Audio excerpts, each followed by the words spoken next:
What's up, YouTube? It's your boy T Hoop, and I'm back again with another video. And today we're going to take a look at my review for the OnePlus 6. Now, first thing I'm going to talk about is the price and how these other flagship companies need to open their eyes. I said it in my unboxing, and I'm going to say it again. Now, the specs on this phone, you get your latest and your greatest 845 Snapdragon processor. The latest and the greatest 630 GPU. The model I got is 6 gigs of RAM, 64 gigs of storage. Now, granted, that's the lowest version. However, we're looking at $530. Now, Samsung, you can mirror those same specs, the same amount of storage, but you're going to have to double the price. Take it a little bit further and look at the screen. Now, granted, you don't get a Quad HD display, but you do get an AMOLED display, basically 6.3 inches. They advertise at 6.28. Basically 6.3 inch AMOLED display. 1080 by 2280 resolution. Now, compare that with, let's say, the S9 Plus. Basically got the same screen size. Only difference is S9 Plus, you're getting a Quad HD display. Now, I'm here to tell you, now I got rid of my S9 Plus, so I don't have it to compare you, but take my word for it when I tell you. It's not that big of a difference. Not for me. Sorry about the dog in the background. But not to me, it's not that big of a difference. You got both AMOLED displays. Just one is not super AMOLED. I'm sorry, but I'm not for $500 extra. I'm not willing to say, that small difference in the screen is worth that extra $500, $600. I'm sorry, I can't do it. Other than that, they need to open their ass, because OnePlus is talking loud. OnePlus is talking loud. Now, they do have some shortcomings. You know what I'm saying? It ain't a perfect phone by any means. I mentioned the no Quad HD display. You got no micro SD expansion, which to some don't make a difference. They do have different versions or different sizes when it comes to the gigabytes. You can get all the way up to, I think, 256. Again, Samsung, at least here in the States, you get your Samsung from T-Mobile, you don't have that option. Only option you got is 64 gigs. Now, I heard they talking about coming out with a 128 gig or a 256 gig Note 9, but it's a long time. It's a little bit too late. At least OnePlus do offer you that option to go up in the storage. And it's for a fraction of the cost, maybe $50 to $60 more. Let's see how much Samsung charge for a 128 or 256 gig version. So, but like I said, the 6 gig, the 6 gig of RAM, 64 gigs of storage that I got, that's more than enough for me. That's more than enough for me. Between my cloud storage for my pictures and videos and stuff, there's more than enough for me, so I can't justify, paying more for the space. No wireless charge, which again, it don't matter, because I'm here to tell you the charging, the rate of the charging, the fast charge on this, absolutely amazing. Super fast. You can plug this in 30 minutes and get a full day's usage. Straight up. So, I mean, I don't understand why they didn't put fast charge in here, because it's got a glass back. It don't have a metal back, don't have a glass back, but it has a glass back, so can't say it's not compatible for fast charging. But I guess one of the reps for OnePlus said they didn't put fast charging in here because, wireless charging in here, because they didn't see the need for it when they got, the fast charging capabilities, 30 minutes and you got a full day. Which, I get it. It still would have been nice to see it in there. Another drawback, again, which I don't think is enough to justify, for Samsung to justify, that high price, is no IP rating. No IP67, no IP68, but they do say it's splash proof, but don't recommend ducking it in the water, whatever. I mean, it's a nice gimmick, be able to take pictures under the water, yada, yada, yada. But who cares? I'd rather spend $530 for no IP rating, splash proof, you know what I'm saying, than $1,000, over $1,000 just to drop my phone in the water and be okay. I'm good. I ain't never dropped my phones in the water. I ain't jumping in no pool with my phone, so I'm good on that. One of the things that I don't like, it's probably the only thing I don't like, is they didn't come up with the shortcoming, no dual speakers. Now, I don't understand. If you're gonna keep up with the rest of the game, I would have liked to have seen dual speakers. And I know people say, "Oh, you can root it and get the dual speaker capability." Yeah, they should already add that. And that might even be just a software, which it is, because you can root it and use the top speaker up there as another speaker. But again, you shouldn't have to root it. Everybody don't like rooting their phones, so you shouldn't have to do all that. So, I mean, I'd like to see maybe a software update to make that speaker functionality, to give us dual speakers, dual stereo speakers. Another thing I don't understand is why, I know you're trying to say, well, how do you like this phone? You're talking about all the things you don't like. But I'm just saying, when I first got it, it had always on display. Then there was an update like a couple hours later after I got it. The update took it away. I did some research, and I guess OnePlus decided to take it away for now because the always on display was, they say it was causing battery concern, which you already know. It eats away at the battery, but very minimal. I think they jumped the gun on that. Now, I did read today that they're bringing it back in Android P, but I would have liked to seen that because I really like the always on display. Now, it does have, it's not always on display, but if I click here and pick the phone up, I don't know if you saw it, you have that. That's the ambient display. So the display, if it's laying on the table and then you pick it up, it shows like your messages or whatever. That's cool, but it would have been cool for that to be on, because in the middle of the night, I don't want to touch my phone. I just like to look at if I got notifications or not. But that's supposed to be coming back. Other than that, this phone is a beast. And it really knocks out the other flagship companies' justifications on how high their prices is.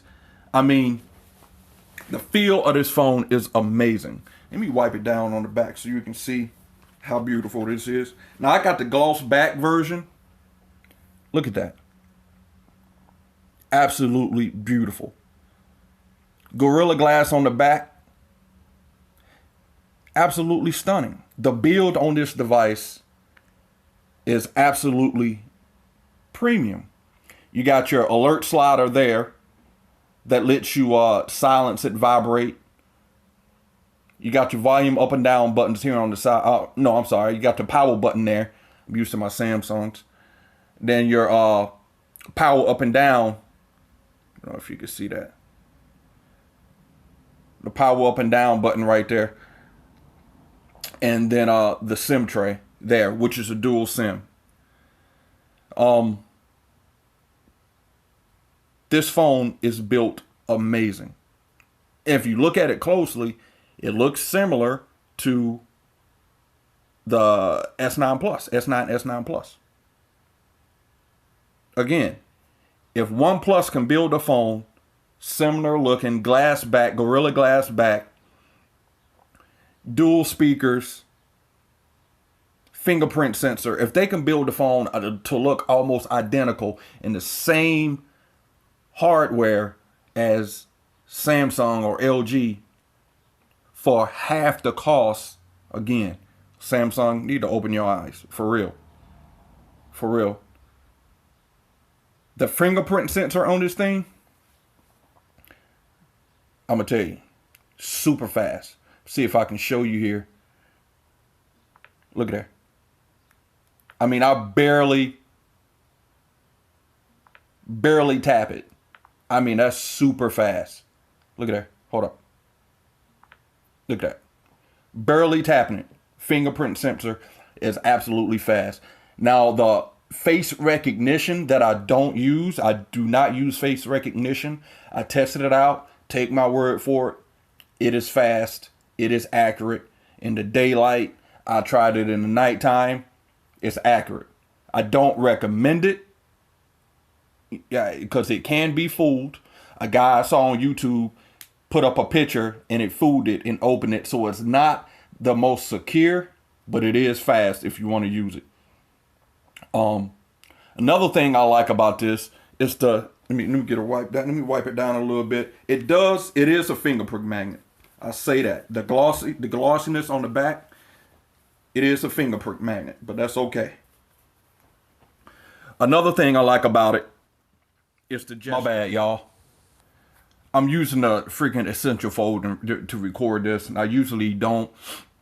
And I wasn't aware of the 4K time limit on the Essential phone, so it cut me off. But what I was saying was, what I like is the gestures. One of the things I like about this phone is the gestures. Now, when you double push the power button, it opens up the camera. Cool. But instead of opening up the power button, double pressing that to get to the power, to get to the camera, and then have to switch over to video, they got gestures on here. I'm gonna show you what I'm talking about. Take your hand, take it out of your pocket, whatever. You see something you gotta record, something for World Star, pull your phone out, take your finger, draw a V, boom, video. See that? Let me show you again. Got your phone, you trying to get something, trying to record something right fast, take your phone out, draw a V on it. Now that's not new. There's some more phone companies that got that. I like that. I like that. Now I would like for it to automatically start recording when you do that, but it don't. It don't. Then you have to push the red button. But that beats. Now that beats having to push that button, then switch over to video and all that. Nah. That other thing, that gesture, just simple as that. Boom. Ah, look at there. It didn't even do it. Look at there. Boom.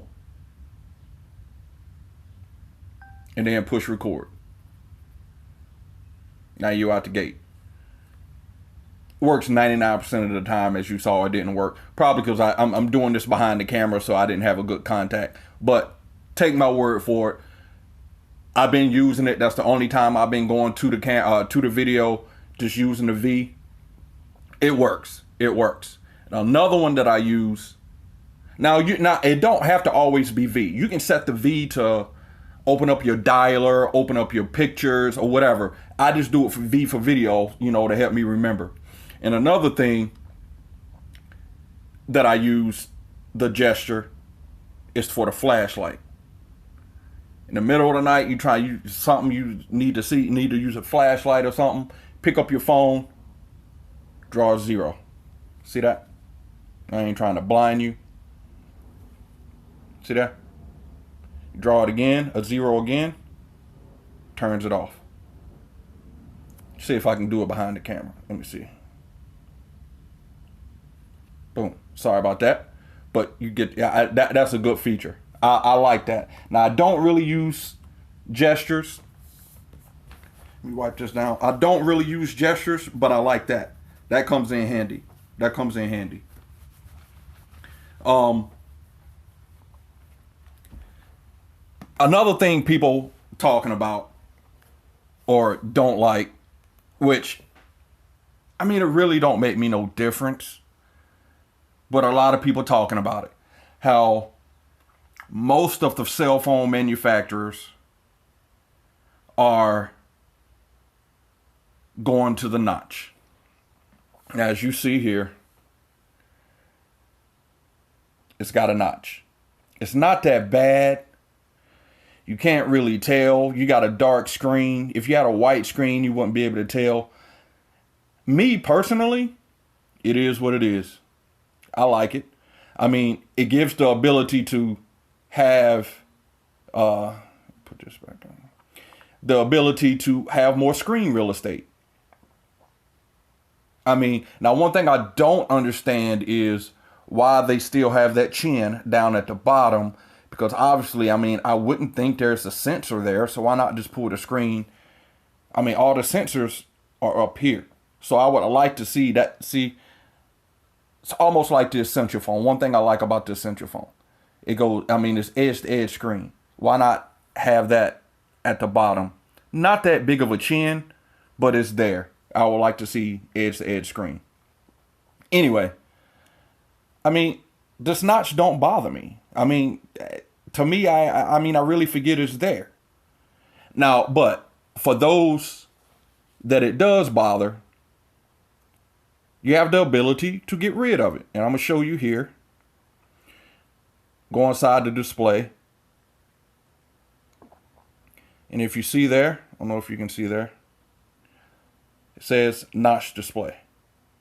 Now, right there, it says it is showing the notch because I keep it on. I actually like it. But if you put it here, it turns it off. And when you go back, see there? So basically now you have a bigger chin. See, the notch is gone. I mean, you can still see it, but it cuts it out. So say, let's go into a better, let's go here. See there? See where you don't see it, as opposed to you would see it if, and let me go back and show you the difference with the notch back on. I mean, it basically turns it into a regular, I guess I could have did that, a regular cell phone without the notch. We're going to turn it back on, and then go back to where I was telling you about. Go back into the Play Store. Well, I turned it on. I don't know what happened. Let me see. Maybe I had to go out of it.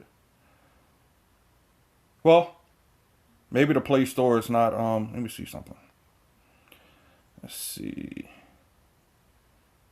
I thought I turned it back on. Anyway, you get what I'm saying. I mean, if you see that, it's not there. So it basically turns it into a regular cell phone notification panel, basically. That's basically what it does. Let me go back in here and turn it on. I don't know why I didn't turn it back on, but I like difference, and to me it gives it a better look to me, because I mean you get more screen real estate, and I like that. Maybe I didn't turn it all the way back on. So let's go back and see there. See how it's back now. So now let's go back to the Play Store and see if it shows. See there? See the notch now? You can see it. See, it don't make that big of a difference to me. I mean, people like what they like. You know what I'm saying? But to me, it don't make that big of a difference, the notch. I looked at it and didn't bother me. The software, running 8.1 out of the box. Oreo. On top of OnePlus's skin, which is smooth. I mean, it basically comes to as close as stock Android with a little bit of themage to it. I think I'm running, I think it's Oxygen OS 5.1.5, if I'm not mistaken. Matter of fact, we can check that right here. Let's see here. Go to About Phone. Let's see. Build number. Yeah. Oxygen 8.1. Android operating system 8.1. If that'll focus. And then Oxygen OS version 5.1.5. I mean, it's fluid. The phone is fluid. It's fast. Like I said, got the latest processor in it. I've had no hiccups. I played some games, some graphic intensive games. I mean, this phone is, I mean, I'm not going to go as far as saying it's a flagship killer. But at the same time, if they make a little bit more, like, give it wireless charge, dual speakers, that's basically all they got to do. And I'll call it a flagship killer. And one thing I didn't talk about yet, because I'm going to do a separate video on that, but the pictures this phone produces, absolutely amazing. I'm not going to get in depth into it, because I'm going to do a separate video where I'm going to get out, you know, go places. Today was a gloomy day, but I want to get some good sunlight, and I'm going to do some with not that great of a sunlight, and let you see that this phone produces some amazing pictures. Now, I'm not going to say it's the same quality as the S9 Plus or the Pixel, but I'm telling you, you wouldn't be short pressed to have this phone in your pocket when you want to take some fabulous pictures, amazing pictures. But other than that, I love this phone. This phone is absolutely amazing. And yeah, Samsung, y'all need to. The only way Samsung is probably beating this in sales is because the major phone carriers ain't picked this up. If the major phone carriers, Verizon, Sprint, AT&T, T-Mobile, pick this up and sell it, oh man, these things will fly out like hotcakes. OnePlus, y'all might need to talk.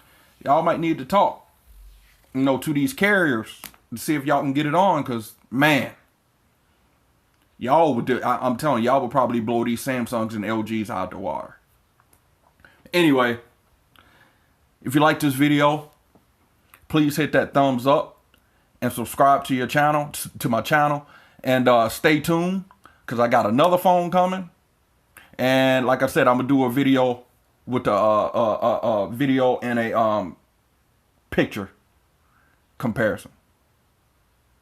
All right, y'all. Till next time. Peace.